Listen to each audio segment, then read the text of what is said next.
দেশ জুড়ে একের পর এক ধর্ষণের ঘটনায় জনমনে তীব্র ক্ষোভের সৃষ্টি হয়েছে। সর্বশেষ মাগুরায় এক নাবালিকা ধর্ষণের শিকার হয়ে জীবন মৃত্যু সন্ধিক্ষণে রয়েছে। আর জামালপুরের মাদারীগঞ্জে মাত্র 5 বছর বয়সী এক শিশুকে পাশবিক নির্যাতনের অভিযোগ উঠেছে এক কিশোরের বিরুদ্ধে। এই ন্যাক্কারজনক ঘটনার প্রতিবাদে পথে নেমেছে সাধারণ মানুষ, যার বড় অংশ শিক্ষার্থী ও নারী। তবে এই যৌক্তিক প্রতিবাদের আড়ালে একটি বিশেষ গোষ্ঠী আন্দোলনকে উস্কে দিয়ে পুলিশের সঙ্গে সংঘর্ষে জড়িয়ে পড়ে। মঙ্গলবার বিকেলে ধর্ষণ বিরোধী পদযাত্রার নামে নারী পুরুষ সহ 60 থেকে 70 জনের একটি দল প্রধান উপদেষ্টার সরকারি বাসভবন যমুনার দিকে অগ্রসর হলে পুলিশ তাদের হোটেল ইন্টারকন্টিনেন্টাল মোড়ে বাধা দেয়। কিন্তু আন্দোলনকারীরা পুলিশের অনুরোধ অগ্রাহ্য করে নারীদের ঢাল হিসেবে ব্যবহার করে ব্যারিকেড ভেঙে সামনে এগোনোর চেষ্টা করে।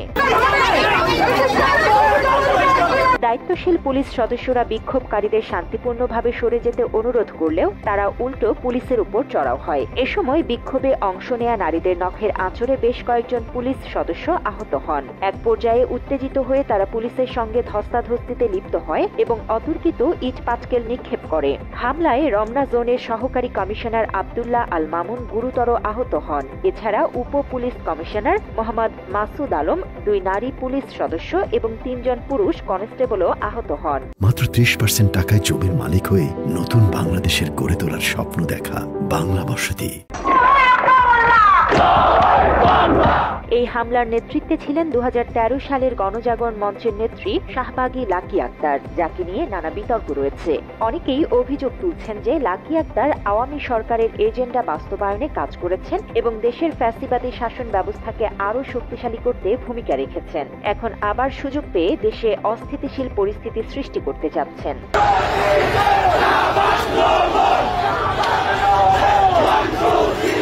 এটি হচ্ছে সেই কালচার, যে কালচারে 2013 সালে ফ্যাসিবাদী শাহবাগীরা বলেছিল আমরা বিচার চাই না, আমরা ফাঁসি চাই। তো আমরা এই ধরনের কোন বিচারহীনতার সংস্কৃতি এই বাংলাদেশে আমরা দেখতে চাই না। সন্ত্রাসী লাকি আক্তার আজকে পুলিশ নেতৃত্ব দিয়েছে, তাকে অনতিবিলম্বে গ্রেফতার করতে হবে। এই ঘটনার পর দেশের বিভিন্ন প্রান্তে শিক্ষার্থীরা পুলিশের উপর হামলার প্রতিবাদে বিক্ষোভ মিছিল বের করে এবং গণজাগরণ মঞ্চের সংগঠক লাকি আক্তারের গ্রেফতারের দাবি জানায়। তাদের বক্তব্য, বাংলাদেশে আর কোনো শাহবাগী আন্দোলনের জায়গা হবে না। এদিকে সহকারী কমিশনার আব্দুল্লাহ আল মামুনের আহত হওয়ার ঘটনায় দেশ জুড়ে তোলপাড় শুরু হয়েছে। ভিডিওতে দেখা যায় শাহবাগীরাই প্রথমে পুলিশ অফিসার আব্দুল্লাহ আল মামুনের উপর আঘাত করে। আব্দুল্লাহ আল মামুন একজন সৎ ও দায়িত্বশীল অফিসার হিসেবে পরিচিত এবং তার সাহসিকতাকে প্রশংসা করছেন অনেকে। প্রবাসী সাংবাদিক ইলিয়াস হুসাইনও তার অফিসিয়াল ফেসবুক পেজে আব্দুল্লাহ আল মামুনের কর্মদক্ষতার প্রশংসা করেছেন।